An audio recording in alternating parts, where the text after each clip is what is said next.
नमस्कार, लक्ष्मी गोस्वामी के हिंदी साहित्य चैनल में आप सभी का स्वागत है। यदि आपको आज का वीडियो पसंद आता है तो सब्सक्राइब और लाइक अवश्य करें। धन्यवाद।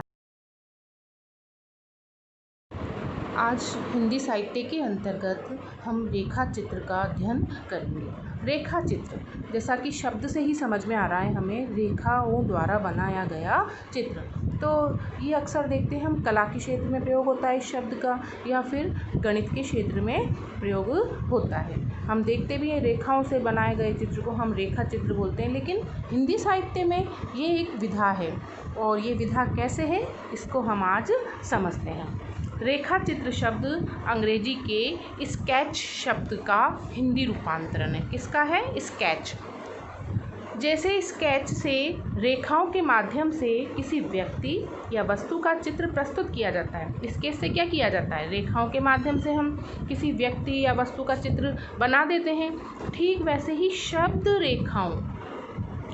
रेखाओं को ध्यान से देखिए के माध्यम से किसी व्यक्ति के व्यक्तित्व या किसी घटना को पाठकों के सम्मुख प्रस्तुत किया जाता है। अब शब्द रेखाएं, आपको ये शब्द यहाँ पर थोड़ा सा अजीब लगा होगा कि शब्द की कैसे रेखा होता है। शब्द की रेखाओं से तात्पर्य यहाँ पर यह है कि कम से कम शब्दों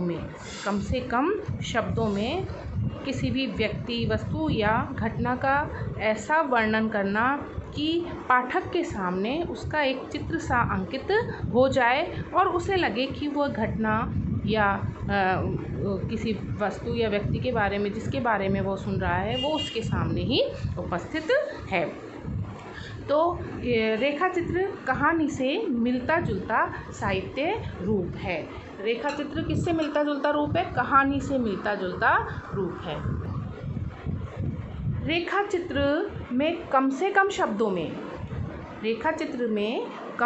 शब्दों में कलात्मक ढंग से किसी वस्तु, व्यक्ति व दृश्य का अंकन किया जाता है। रेखा चित्र में कम शब्दों में मर्मस्पर्शी, भावपूर्ण एवं सजीव अंकन किया जाता है।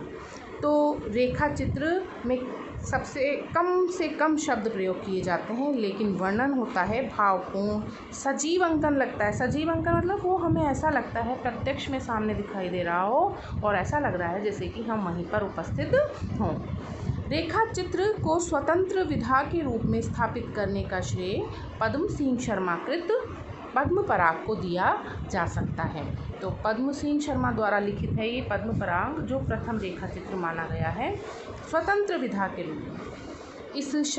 इसे शब्द चित्र भी कहा जाता है। रेखा चित्र का अन्य नाम है शब्द चित्र, जिसमें लेखक शब्दों के माध्यम से एक प्रकार का चित्र सा प्रस्तुत कर देता है। पाठक के सामने क्या कर देता है? घटना से संबंधित एक प्रकार का चित्र सा प्रस्तुत कर देता है। तो हम रेखा चित्र की परिभाषा हिंदी साहित्य कोश के अनुसार देख लेते हैं, जो हमें याद भी कर लेनी है। रेखा चित्र किसी व्यक्ति, वस्तु, घटना या भाव का कम से कम शब्दों में मर्मस्पर्शी, भावपूर्ण एवं सजीव अंकन है। ये हिंदी साहित्य कोश द्वारा रेखा चित्र की दी गई परिभाषा है। संस्मरण भी एक हिंदी साहित्य की विधा है। संस्मरण किसे कहते हैं? स्मृतियों के आधार पर लिखे गए लेख, कहानी, उपन्यास या यात्रा वृत्त जिनमें किसी व्यक्ति या उसके विषय में वर्णन किया जाए वो संस्मरण कहलाता है। तो स्मृतियों के आधार पर जो वर्णन किया जाता है उसे हम संस्मरण कहते हैं। तो इसका प्रमुख आधार क्या है? स्मृति। जो व्यक्ति पुरानी बातें याद करते हुए किसी घटना का वर्णन करता है, किसी व्यक्ति का, विशिष्ट व्यक्ति का वर्णन करता है, उसे हम क्या कहते हैं? संस्मरण कहते हैं। संस्मरण में लेखक अतीत की अनेक स्मृतियों में से कुछ रमणीय अनुभूतियों को अपनी कल्पना से प्रभावशाली ढंग से व्यक्त करता है। ध्यान रखा जाए कि स्मृति में तो हमारे बहुत सारी घटनाएं होती हैं, बहुत सारे विशिष्ट व्यक्तियों के साथ संपर्क की हमारी अच्छी लेकिन उनमें से कौन सी जो सबसे अच्छी रमणीय अनुभूतियाँ होती हैं, लेकिन उनको प्रभावशाली ढंग से व्यक्त लेखक करता है। संस्मरण आधुनिक काल की विधा है। इसमें बीती हुई बातें याद की जाती हैं। यदि संस्मरण लेखक अपने विषय में लिखता है तो वह आत्मकथा के निकट होती है। यदि वह अन्य व्यक्तियों के संबंध में लिखे तो वह जीवनी के निकट होता है। तो संस्मरण में आत्मकथा और जीवनी का भी समावेश है। यदि अपने विषय में लिखता है तो उसमें आत्मकथा के अंश आ जाते हैं। यही बात यदि वह दूसरे व्यक्तियों के विषय में लिखता है तो वह जीवनी के निकट होता है। संस्मरण अतीत पर आधारित होता है। संस्मरण किस पर आधारित होता है? अतीत पर। अतीत पर आधारित इसलिए है क्योंकि हम इसमें अतीत की विशेष घटनाओं को याद करते हैं और उन्हें प्रभावशाली ढंग से लिख देते हैं। संस्मरण में कल्पना का कोई स्थान नहीं होता। जो हमारे जीवन में वास्तविक घटनाएं घटी होती हैं उन्हें ही हम भावपूर्ण तरीके से लिखते हैं। तो यहाँ पर कल्पना का कोई स्थान नहीं है। उन्हीं घटनाओं का वर्णन होता है जो वास्तविक होती हैं और प्रामाणिक होती हैं। संस्मरण लचीली विधा है। अन्य विधाओं में इनके गुण मिलते हैं, जैसे कि संस्मरण यात्रावृत्त के रूप में भी हो सकता है, संस्मरण कहानी के रूप में भी हो सकता है, लेख के रूप में भी हो सकता है। तो इसलिए ये एक लचीली विधा है। इसमें अन्य जीवनी आत्मकथा का भी अभी मैंने आपसे बात की थी, तो इसमें अन्य विधाओं का भी समावेश हो सकता है। अब हम देखते हैं स्मृति की रेखाएं। ये महादेवी वर्मा द्वारा लिखित संस्मरण है, लेकिन इसको एक रेखा चित्र भी माना जाता है। यहाँ पर स्मृति को देखेंगे तो यह तो स्मृति से संस्मरण, लेकिन ये रेखाएं तो यहाँ पर रेखा चित्र। तो इसमें ये एक लचीली विधा इसीलिए है क्योंकि इसमें अन्य विधाओं का समावेश भी होता है।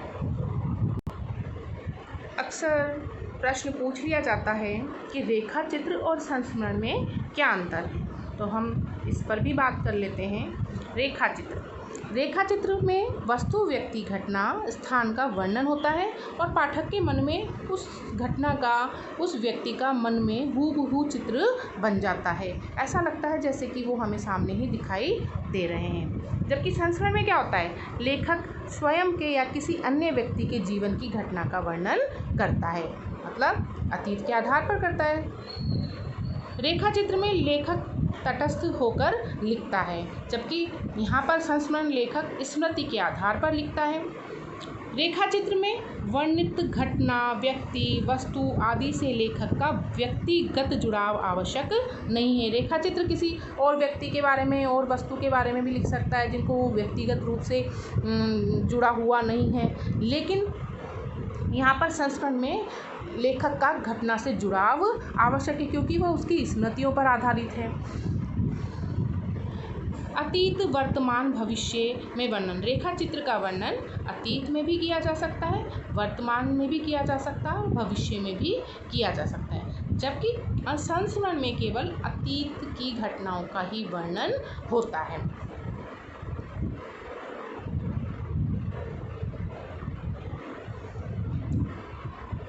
रेखा चित्र में कल्पनाओं को जोड़ सकता है, जबकि संस्मरण में कल्पना का कोई स्थान नहीं होता है।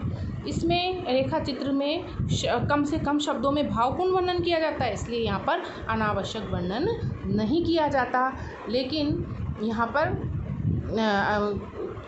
अनावश्यक वर्णन किया जा सकता है, अनावश्यक वर्णन किया जा सकता है। इसमें निजी व्यक्तित्व का भी महत्व होता है।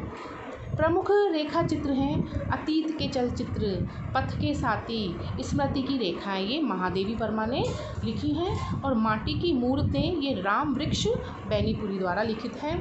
जबकि कभी बचपन की स्मृतियाँ राहुल सांकत्यायन ने लिखी हैं, और जिंदगी मुस्कुराई ये कन्हैया लाल मिश्र प्रभाकर ने लिखी हैं। अच्छा, हम एक और बात देख लेते हैं। संस्मरण में कभी जीवनी के अंश मिलते हैं तो कभी आत्मकथा के अंश मिलते हैं। अतः रेखा चित्र और संस्मरण में ये सभी अंतर दिखाई देते हैं। ये एक दूसरे से भिन्न विधा है। धन्यवाद।